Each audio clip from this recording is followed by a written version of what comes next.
Bonsoir à tous. Je ne sais pas si je serai en mesure de vous dire comment faire d'une crise une opportunité.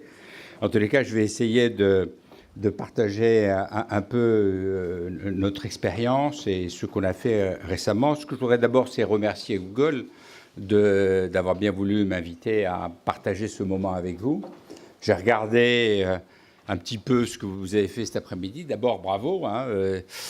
J'ai pas l'impression que vous dormiez et ça a dû être assez difficile, 5 heures, 5 heures de réunion intense. Et puis j'ai vu un peu le programme.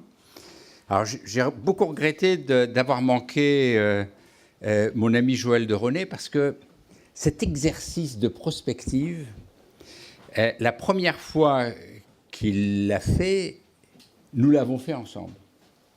Et c'était en 72. Et ce que je peux vous dire, non pas parce que j'étais partie prenante à l'époque, et il se trouve qu'à l'époque j'étais plus informaticien que publicitaire, mais à l'époque, quand on avait un petit peu réfléchi à ce que pouvait devenir l'informatique, et qu'on avait imaginé que ça serait des ordinateurs qui seraient même un peu portables, qu'ils seraient d'ailleurs petits, qu'on pourrait transporter, qu'à partir de ces ordinateurs, on pourrait communiquer, voire même acheter, ça semblait à l'époque un peu fou. Et quand on avait confronté un peu ces idées avec les gens d'IBM, Big Blue nous avait renvoyé un peu dans nos 22 mètres. Et donc, je suis persuadé qu'avec Joël, vous avez quelqu'un qui a des intuitions, des fulgurances, et je regrette personnellement beaucoup de ne pas avoir été présent pour l'entendre, parce que je suis persuadé que c'est quelqu'un, enfin, chaque fois que j'ai eu à discuter avec lui, j'ai toujours été formidablement impressionné par sa prescience. Alors j'ai vu aussi que vous avez bossé, c'est trop rien, je dis ça comme ça, j'espère que vous êtes un petit peu amusé aussi, sur les nouveaux systèmes économiques et comment est-ce qu'on peut trouver des modèles économiques dans ce nouveau monde.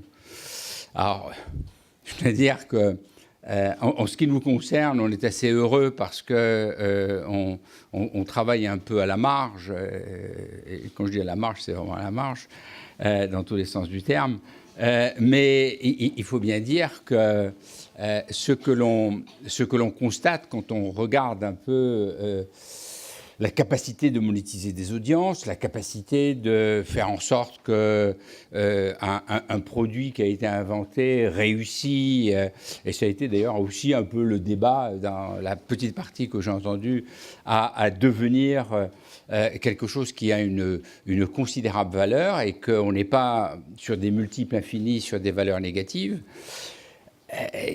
C'est un vrai pari, et quand on regarde de plus près ce qui se passe dans le monde des médias, on se trouve confronté à des situations un peu tendues, un peu difficiles. Et je crois que c'est encore vrai des réseaux sociaux. Je crois que même si il y a un génie qui a dit ça y est, j'ai mon EBITDA qui est positif, c'est vrai, ou mon cash flow, il a dit d'ailleurs. Il n'a pas dit qu'il faisait des profits, il a dit j'ai un cash flow positif.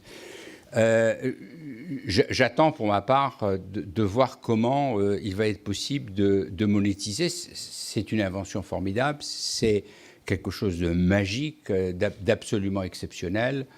Et comment monétiser cela reste un peu une grande inconnue, ou en tous les cas quelque chose qui est encore en devenir et sur lequel il y a beaucoup de choses à inventer.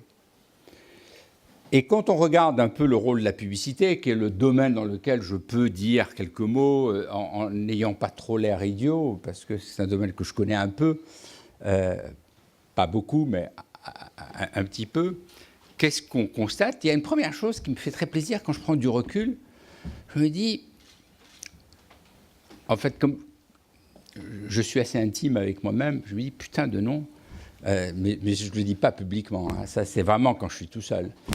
Voilà un métier vilipendé, voilà un métier qui a été quand même voué aux gémonies, voilà un métier dont on dit qu'il est quand même extrêmement contesté, mais voilà un métier qui fait que Google existe, qui fait que peut-être Facebook va résister, que Yahoo existe, que demain Microsoft va changer de métier, parce que sans la publicité, qu'est-ce que ce serait ?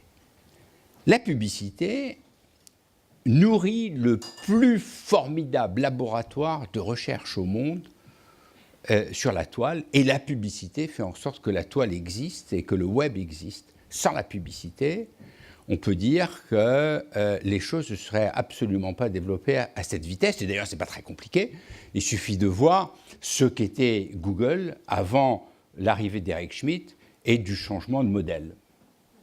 C'était un peu lent à démarrer. Ce qui veut dire que tout d'un coup, grâce à la toile, la publicité retrouve ses lettres de noblesse et un rôle social qu'elle ne s'était pas inventé, qu'elle ne s'était pas créé, puisque le métier de la publicité, c'est jamais que de mettre en relation une marque avec un consommateur, dans l'espoir que ce consommateur, quel qu'il soit, finisse par aimer la marque et l'acheter. C'est ça mon métier, c'est ça le métier que font les différentes agences de publicité à travers le monde. Et tout d'un coup, Internet nous donne cette extraordinaire chance d'ajouter à notre métier de base un rôle social, je dirais presque un rôle sociétal, qui est de participer à la plus belle aventure de la fin du XXe siècle et du début du XXIe siècle, une aventure qui va d'ailleurs façonner d'une certaine façon le monde. Et ça, qu'on le veuille ou non, je ne sais pas si ça aurait pu se passer à la même vitesse et avec le même impact s'il n'y avait pas eu la publicité pour financer. Ça, c'est mon premier point quand je prends un peu de recul et que je réfléchis au métier que je fais et à l'impact que ce métier a dans la société d'aujourd'hui. Si maintenant on regarde d'un peu plus près ce que nous faisons et comment et pourquoi tout ce qui est interactif est extrêmement important pour nous et pourquoi nous, publicistes, nous nous sommes transformés à ce point, c'est tout simplement parce que l'invention qui va avoir le plus d'impact dans la vie des gens et qui va refaçonner la société de demain, ce qui va changer le mode non seulement de consommation, mais de communication, d'éducation, voire même d'acquisition d'un bien, ce sera indiscutablement le monde numérique. Sous quelle forme, que ce soit au travers des ordinateurs et d'Internet, que ce soit au travers d'un téléphone mobile et d'Internet, que ce soit au travers même de la communication interactive et la télévision interactive. Il va y avoir énormément de nouveaux moyens qui vont transformer la vie des gens. Aujourd'hui, quand on veut savoir quelque chose sur une maladie, on ne se précipite pas sur une encyclopédie, on se précipite sur son ordinateur, on tape la maladie en question, Google, et puis on obtient l'information. Et en dehors du sexe sur lequel je n'ai pas les statistiques, la première cause de recherche au plan mondial, c'est la santé.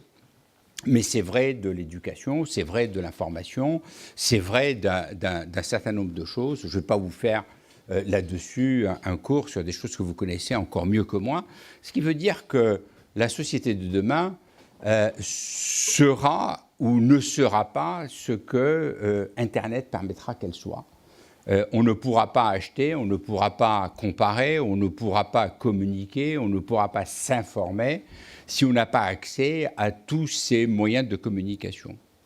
Et c'est pour ça que nous nous sommes transformés, c'est pour ça que il y a déjà quelques années, il faut savoir que la création de Publicisnet remonte à 1995 et que notre toute première activité dans le domaine du net remonte exactement à 93, donc on est assez ancien dans le métier, on a un peu d'expérience.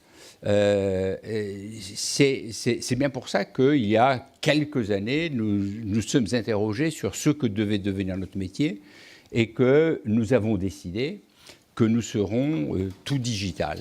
Et nous avions utilisé une expression all human, all digital agency. 100% humain, 100% digital, parce que c'est ainsi que nous